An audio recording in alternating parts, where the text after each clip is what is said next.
J'ai traversé une période très difficile de misère. C'est d'ailleurs ce que je conseille souvent aux gens qui veulent entreprendre. Pas de panique, commencez doucement, avec vos moyens, regardez si ça plaît. C'est tellement dur que toi, tu sais que tu es résilient face à l'échec, mais que d'autres personnes ne seront pas aussi résilients face à l'échec. Et on se dit, voilà, il faut qu'on fasse une marque et il faut qu'on invente quelque chose, quoi. Il faut qu'on aille plus loin, quoi, dans ce projet-là. Dire que dès lors où on me disait oui, tu peux venir faire un stand, je tapais 5 heures, 6 heures, et des fois je faisais 0 €. Comme j'ai un tempérament à ne pas me laisser faire, à ne pas me laisser démoraliser et à ne pas baisser les bras, forcément, dans ma tête, c'était un tourbillon d'idées, de solutions que je cherchais pour me sortir de cette situation. Et donc 250 € par mois, sachant que tu as un loyer à 150 € si tu as pris un petit appartement, c'est compliqué si tu as une famille.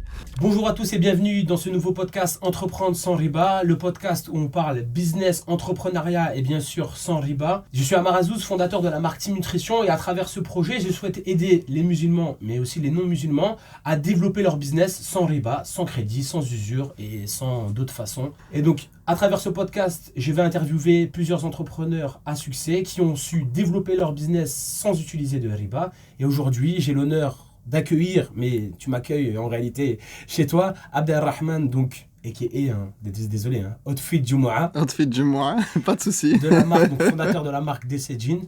Merci.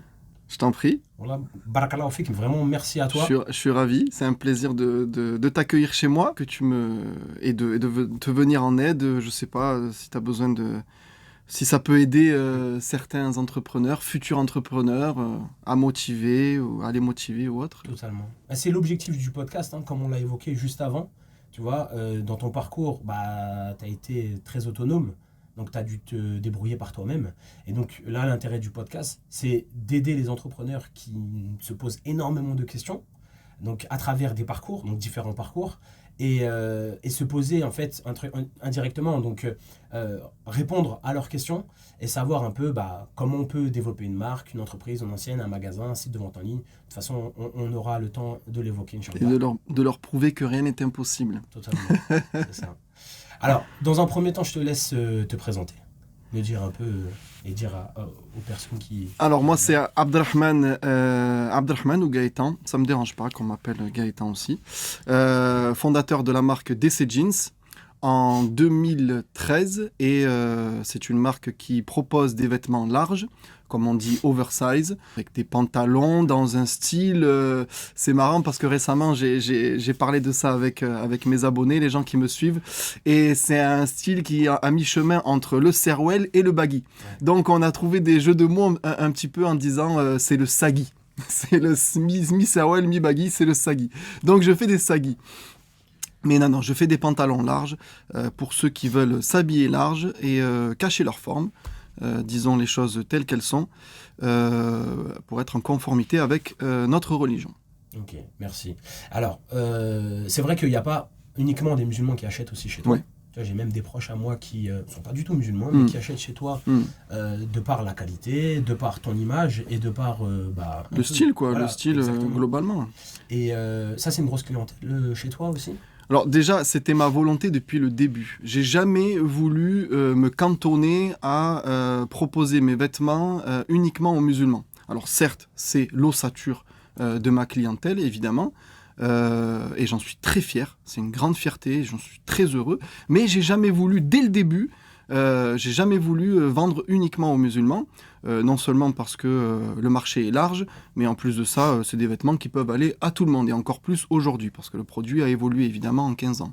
De ce fait, dès le début, pourquoi j'ai pas fait une marque en disant, comme certains, et je leur en veux pas, donnent le nom de marque en disant Abou Safia, Abou Marwan, tu vois ce que je veux dire, qui est très connoté. Ouais, je comprends. Moi, j'ai mis DC Jeans. Justement, c'est la preuve que je voulais parler à tout le monde et rester neutre, tu vois ce que je veux dire. Et aujourd'hui, encore plus, durant ces dernières années, je fais en sorte de m'adresser à tout le monde dans ma manière de communiquer. J'aborde les sneakers, j'aborde toutes sortes de sujets, je fais des dégustations, des unboxings de toutes sortes d'objets, des fois je fais des unboxings Amazon, donc en réalité ça plaît à tout le monde en réalité, donc, et c'est ma volonté. c'est ma volonté. Non, c'est ma volonté depuis le début. Et après, les non-musulmans constituent un très faible pourcentage quand même de ma clientèle. Je n'ai pas de certitude à ce sujet, mais je dirais à peu près 15%. Okay. 15-20%, et je trouve que c'est pas mal déjà. Ouais, bien sûr. Et j'en suis très, très heureux. Alors, moi, je voudrais revenir au tout début. Donc, au début, j'ai regardé un peu ton histoire, etc. Donc, tu n'avais pas commencé dès le début avec DC Jeans. Non. Oui, il y avait pas mal de choses à on n'a pas commencé DC Jeans. C'est ça. Donc, j'aimerais que tu nous racontes un peu tout ça. Parce que c'est vrai que sur les réseaux sociaux, là, alors, d'aujourd'hui, on te voit, on voit que tu as entrepris, tu as une marque. Qu'on est en place. Exactement. Mais sauf que tu en as parlé. Et vraiment, je te dis la vérité, j'ai partagé les émotions parce que tu as véhiculé, parce que il y a énormément de galères, tu vois. Et en réalité, bon, c'est jamais fini. Mais tu te dis toujours qu'il y a énormément de galères et c'est la partie, tu vois, immergée de l'iceberg. Donc, qu'on voit pas forcément. Est-ce que tu peux nous raconter un peu tout ça ? Tu veux que je te raconte tout depuis le début, comment a émergé déjà, a éclos cette idée de vendre des Serwell ? Ouais, c'est ça exactement. Donc, la création d'un besoin et le parcours, au début, comment tu as réfléchi, comment tu as vendu, etc. Donc, d'accord. Là, on a un moment très là, mais là, on va en avoir pour un moment. Non, je vais essayer de dire les lignes directives. Évidemment que je me suis pas réveillé un beau matin en me disant je vais faire des Serwell, je vais créer une marque de Serwell et de streetwear. J'ai fait la hijra au Maroc. En 2008. 2009, 2010 se passe. Je suis allé au Maroc avec de petites économies. Tawakkul ala Allah, comme on dit. Et j'ai pas d'attache là-bas, j'ai pas de pied-à-terre. J'avais une opportunité de travailler en tant qu'instituteur en langue française dans une école privée à Marrakech. Et puis, au fur et à mesure, très rapidement, j'ai envie de dire, au fur et à mesure des années, mais juste au bout de 2 ans, mes économies s'épuisent et je dois absolument trouver une solution. Donc, j'ai traversé une période très difficile de misère, on peut appeler ça comme ça. Et je remercie Allah Azza wa Jal de m'avoir fait vivre cette situation de misère et je le remercie également de m'en avoir fait sortir. Et cette situation de misère, forcément, m'a poussé à me poser les questions et me dire qu'est-ce que je dois faire pour me sortir de là, tu vois. Et comme j'ai un tempérament à ne pas me laisser faire, à ne pas me laisser démoraliser et à ne pas baisser les bras, forcément, dans ma tête, c'était un tourbillon d'idées, de solutions que je cherchais pour me sortir de cette situation. Donc, j'avais le choix de soit être instituteur pour, j'essaye de traduire les dirhams en euros, pour 250 € par mois, ou faire une toute autre activité, c'est-à-dire du commerce.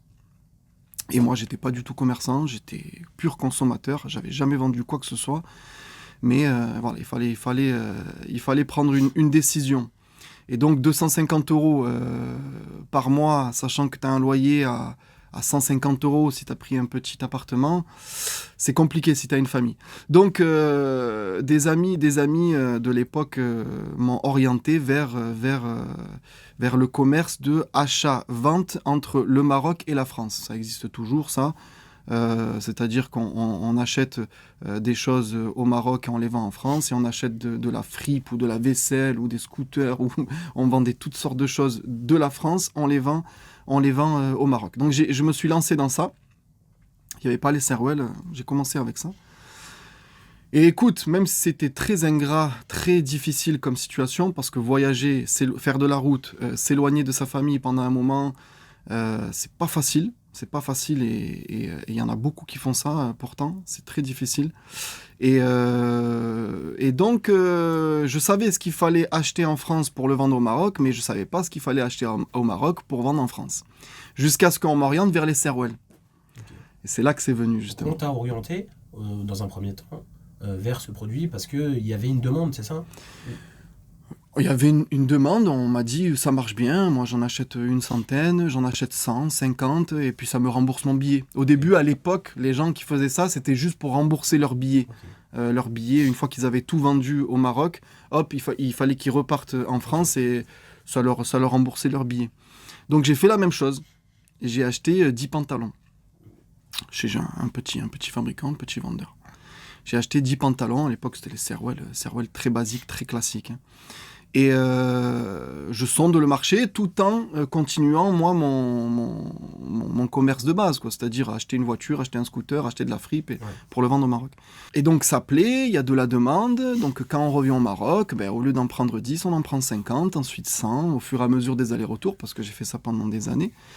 100, 300, 500, et puis quand on arrive à 500, 600 pièces, que notre voiture elle est remplie. Cette fois-ci, on vend plus la voiture au Maroc. Cette fois-ci, la voiture, on la garde pour faire l'aller-retour. Tu comprends ? Et une fois que la voiture elle est remplie, on se pose des questions, à savoir, il y a quand même un business à faire dans ça. Il y a quand même, viens, on s'investit sérieusement dans ça. Tu vois ce que je veux dire ? Et les canaux de distribution que tu utilisais dans un premier temps, c'est-à-dire de quelle façon tu vendais les Serwell au tout début, quand tu faisais de l'achat-revente? Donc dans un premier temps, moi j'étais uniquement grossiste. Okay. Même avec plutôt avec 100 pièces, 200 pièces, 300 pièces, je me présentais auprès des boutiques, des librairies, tu sais, qui revendent ça. Je me présentais auprès des boutiques en tant que grossiste. Tu vois ce que je veux dire ? Ça veut dire déjà, on met le paquet, on n'est pas grossiste, mais on a l'intention de bien faire et de montrer qu'on est capable, tu vois. Donc je me présente en tant que grossiste et je démarche les librairies. Et puis ça cartonne, je vends tout à chaque fois. Je vends tout très rapidement, tu vois. C'est vraiment pas la partie la plus difficile. La partie la plus difficile, entre guillemets, c'est trouver la marchandise pour retourner en France, tu vois. La fripe, la vaisselle, les scooters, etc.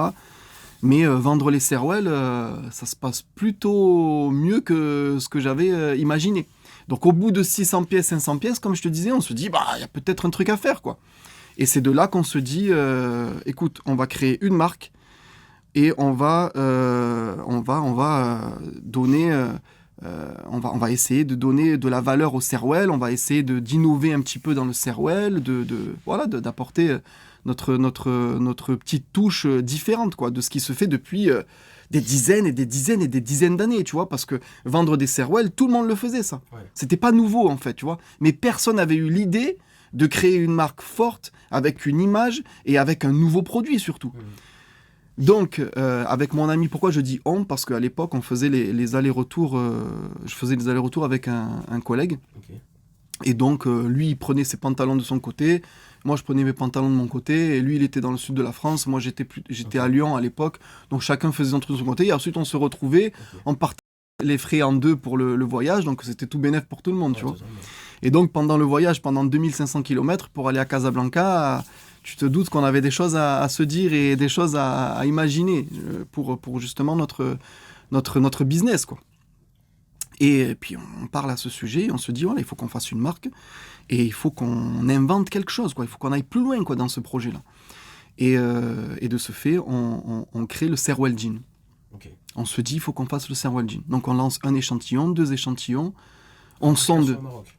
Fabrication au Maroc, toujours. Le Serwell Jean, donc le même, si tu veux, c'est la même structure que le Serwell basique, oriental, on appelle ça Qandrissi ou Arabi, c'est la même structure, mais on avait mis des poches cow-boy, un peu comme les jeans, des poches à l'arrière et tout, on avait un peu fait style, avec un peu un design de jean, tu vois. Et donc on en fait fabriquer 2 chacun, personne n'y croyait, tout le monde nous critiquait, on va sonder, toujours avec nos 300, 400 pièces chacun, on va sonder quand même à côté, quand on retourne en France, on sonde un peu le marché s'ils sont intéressés. Et écoute, c'est plutôt mitigé, c'est plutôt mitigé, mais ça tu vois, beaucoup critiquent. On dénature le Serwell oriental, il n'est pas comme ça normalement, on n'a pas le droit. Et puis d'autres qui te disent c'est haram parce que c'est le jean, le musulman ne doit pas porter de jean, toutes sortes de choses qu'on peut nous dire quand tu rapportes quelque chose de nouveau. Ouais. La nouveauté fait peur à l'être humain, de manière de nature, la nouveauté fait peur à l'être humain. Et puis écoute, on décide de lancer, on lance 100 pièces chacun et puis c'est parti. Donc le collègue il a du mal à les vendre, moi je le vends pour lui. Moi je les ai très bien vendus malgré que l'histoire est beaucoup plus longue que ça. Moi je les ai très bien vendus après des galères, je les ai très bien vendus à Lyon. Et voilà, après c'était parti, hein. L'aventure était partie, ça a explosé après. Et donc à partir de là, donc ça c'est quelle année là, au moment où tu Là on est à peu près en 2011. On est. Ok. Donc 2011, 2012. La marque elle est toujours pas créée là, à ce moment-là. La marque elle n'est pas créée, il y a une marque mais qui n'est pas déposée, qui s'appelle Dianoux Collection. Ok. Et donc à quel moment tu t'es dit ok, je vais améliorer ça, donc je vais créer une vraie structure, donc marque, etc. pour commencer à commercialiser. Ça c'était en 2013. Quand tu commences à vendre 1000 pantalons, c'est pas beaucoup 1000 pantalons, attention, mais tu peux plus te permettre de les ramener sur le toit de ta voiture. Ouais, totalement. Tu dois te structurer. Tu vois ce que je veux dire? Donc c'est d'ailleurs ce que je conseille souvent aux gens qui veulent entreprendre. Pas de panique, commencez doucement, avec vos moyens, sondez, regardez si ça plaît, donnez le meilleur évidemment, toujours le meilleur même si tu n'as pas beaucoup de moyens, et tu regardes si ça plaît, tu produis un peu plus, etc. T'es pas obligé de te réveiller un beau jour en te disant c'est bon, j'ai fait mon business plan de A à Z, je sais ce que je vais faire. C'est possible, évidemment, c'est possible. Et derrière, tu as des moyens, etc. Oui, à ce moment-là, oui, il n'y a pas de souci, bien sûr, c'est une manière de faire. Mais autrement, si tu n'as pas trop les moyens, commence doucement, n'aie pas peur, même si tu es en retard sur certains qui ont déjà lancé un business du même style. Voilà quoi. Et c'est exactement ce que j'ai fait. C'est exactement ce que j'ai fait. On a commencé petit à petit. Comme j'ai dit, on a acheté 50 pièces, 100 pièces, 300 pièces, 500 pièces, 1000 pièces. Là, maintenant, on commence à se dire, il faut quand même faire quelque chose. Donc là, quand je crée ma marque, c'est en 2013. Ouais. Là, la marque, elle est déposée. Il y a un logo qui est fait, qui existe jusqu'à aujourd'hui, même s'il a été modifié, mais en réalité, il a été modernisé, mais c'est le même. Et voilà, la marque et la société ont été créées en 2013. Et donc, à partir de ce moment-là, à quel moment tu as ouvert, après la décision d'ouvrir donc, une boutique? Parce que là, tu continues à vendre. On n'a pas encore les moyens d'ouvrir. En 2013, on n'a pas du tout les moyens d'ouvrir une boutique. Certes, 2010, 2011, 2013 m'ont permis d'économiser, de mettre de côté pour fabriquer de plus en plus et me lancer pleinement maintenant dans ce projet. C'est fini maintenant les allers-retours en voiture pour vendre de la marchandise à droite et à gauche. Donc là, en fait, tu as totalement utilisé un effet boule de neige. Hein. Donc tu as commencé petit, tu as commencé de façon progressive. On est sorti de la misère, comme on disait, jusqu'à vraiment créer une structure, quoi. À partir de quel moment tu étais vraiment... Parce que, tu vois, à travers les réseaux sociaux, etc., tu as expliqué, hein, tu as dû dormir des fois dans ta voiture, tu as dû... je pense, je sais pas, mais parce que c'est des moments que j'ai vécu de galère, parce que des routes aussi j'en ai fait, où je partais, tu vois. En fait, moi, au début, on verra, mais je vais quand même te parler de ces éléments-là.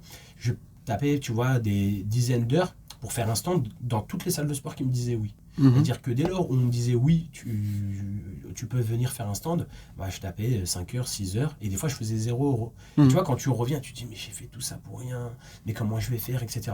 Tu as eu ces moments où tu t'es dit mais je peux pas continuer comme ça? Non. Pourtant, ce que tu dis, je l'ai vécu. Les moments où tu fais 6 heures de route, où tu as travaillé, où tu as roulé toute une journée et que tu n'as rien vendu. Je suis même allé, pour la petite anecdote, je suis allé en Angleterre. 2012, avant que je crée la marque et tout, il y avait vraiment cette volonté d'inonder le marché, parce que voilà, on commençait à vendre 500, 600, 700, 800 pantalons et plus. Il y avait vraiment une volonté j'étais motivé, il n'y a rien qui pouvait me démotiver. Je suis allé en Angleterre, j'ai vendu 0 pantalon. Pire, j'ai laissé que des échantillons. Okay. Et je suis revenu, j'étais pas démoralisé. Et ça J'étais pas démoralisé, j'étais boosté comme jamais. Je faisais des journées où, à l'époque, il y avait les réseaux sociaux, mais c'était pas développé comme aujourd'hui. Pour chercher un client, on regardait tout simplement sur Google. On imprimait, alors ça, les jeunes, ils vont peut-être pas comprendre. On imprimait des pages feuille A4 de ton itinéraire, ouais. Parce que j'avais pas le GPS. Et puis, j'allais à la destination pour voir s'il y avait la librairie. Et des fois, c'était une boucherie. Okay. Ça avait changé. Ouais. Et puis, on barre et on fait une autre adresse. Il n'y avait rien qui m'arrêtait. Parce que je sortais de la misère, frère. Ouais. Je devais m'en sortir. Tu vois ce que je veux dire? Ouais, c'est différent de quelqu'un qui est qui a ses aises et qui, du jour au lendemain, il se dit, bah tiens, si je faisais un projet, mais en réalité, si ça marche pas, il est à la sécu, tu vois. T'étais dos au mur, en fait. J'étais dos au mur, j'avais pas le choix. C'était ça, où tu sais pas comment t'allais Et faire. en plus, ça prenait. En plus, il y avait une étincelle, il y avait une flamme même, tu vois. Donc en réalité, il n'y a rien qui me démotivait. Même si je faisais 0 € à la journée, que c'est pas grave. Et alors ça, c'est un élément que tu abordes qui est très important, parce que c'est des éléments que je vois comme trait de caractère à travers tous les entrepreneurs. C'est la résilience, tu vois, face à l'échec. Et en fait, des fois, tu as peur de dire certains éléments, tu dis peut-être que quelqu'un va le faire, etc. Mais en fait, des fois, je me dis, même tu vas le dire, c'est tellement dur que toi, tu sais que tu es résilient face à l'échec, mais que d'autres personnes ne seront pas aussi résilients face à l'échec. Tu vois ? Et ça, c'est un trait de caractère qui est commun souvent à tous les entrepreneurs. Et toi, comment tu as pu gérer ça ? C'est-à-dire cette résilience, tu vois, face à l'échec. Pire encore, j'aimerais rebondir sur ce que tu as dit. C'est un trait de caractère qui est commun à tous les entrepreneurs et que tu ne vas pas retrouver chez tout le monde. Oui. La capacité à entreprendre n'est pas donnée à tout le monde. Et comme tu le sous-entendais, beaucoup de personnes veulent s'investir. Ils ont la bonne intention de s'investir dans un projet, mais ils abandonnent très rapidement. Et c'est là que tu te rends compte qu'ils ne sont pas faits pour ça. Mais comme je disais précédemment, souvent, c'est lié au fait que derrière, il y a une sécu. Oui. Tu vois, derrière, il y a une sécu. Quand tu n'es pas dos au mur, comme tu disais, c'est très compliqué de te relever si tu trébuches. Totalement. Mais ça, c'est vrai. Je veux même te dire certains points, c'est que des fois, je faisais exprès de ne pas me mettre dans des positions où j'étais un peu en sécurité, parce que je voulais resté dans une position, entre guillemets, où j'ai pas le choix, parce que j'avais peur, en fait, d'avoir un plan B, C, D. Tu vois ce que je veux dire ? Et ça, en fait, ça m'a permis, en fait, sur certains points, de pas lâcher, de me dire, de toute façon, j'ai pas le choix, c'est ça, ou j'ai pas d'autre solution. Et alors, concernant le développement de ta marque, 2013, tu crées la marque, et à partir de ce moment-là, c'est quoi tes projets en tête ? Tu te dis, voilà, c'est quoi ma vision, mes projets ?